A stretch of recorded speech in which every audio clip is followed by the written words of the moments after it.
Hi, I'm Dr. Benjamin Shadwick with Ruth's Choice. This is another episode of Ruth's Torah Gleaning. Today's Torah portion is Vayishlach, which means he sent out.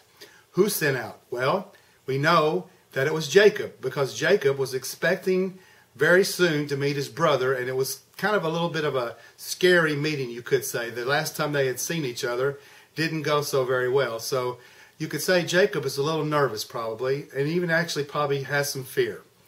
So there's a very interesting verse I want to talk about, and it's in Genesis 32:24. And it says, Jacob was left alone, and a man wrestled with him until the breaking of the day. Now, this man that we know is very likely an angel, and actually probably the angel of God, which would be Yeshua, the Lord himself. And so obviously the angel could have beat Jacob very readily and easily, but yet he allowed him to wrestle all night. And but the interesting thing about the word wrestle is actually the word in Hebrew, akbah, which means like a vapor. So in a sense, what it's really saying is, in this wrestling match, that they were becoming so entwined and so enmeshed with one another, it was as if they were becoming one.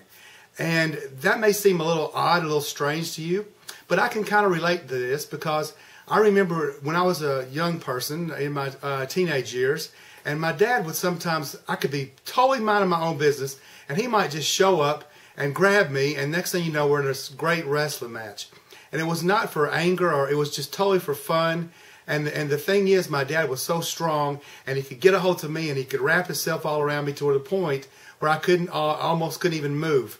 And it was interesting, because I didn't actually want to get out of his grip, because in that kind of embrace with your dad, if you really love your dad, it's something you enjoy.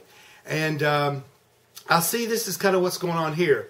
It was so intense, however, that you know that Jacob's hip was even dislocated, and he walked with a limp the rest of his life. But it's not necessarily a bad thing. Maybe it made him walk a little slower, but every time he took a step, he remembered the time when he wrestled with the angel, which was the Lord. So what an incredible blessing, actually, that you would have every step that you make, and remember that the Lord is with you, and he never leaves you, never forsakes you. So I hope that's what happens for you this week, that you remember that the Lord is so near you. It's as if he has akbad you. He has vaporized you into himself, and he's just enmeshed himself in you, and you should do the same in him, because he loves you. He gave his life for you. He wants to bless you, and he wants to lead you to the day of his return. So I hope you have a wonderful week. God bless you in the name of Yeshua.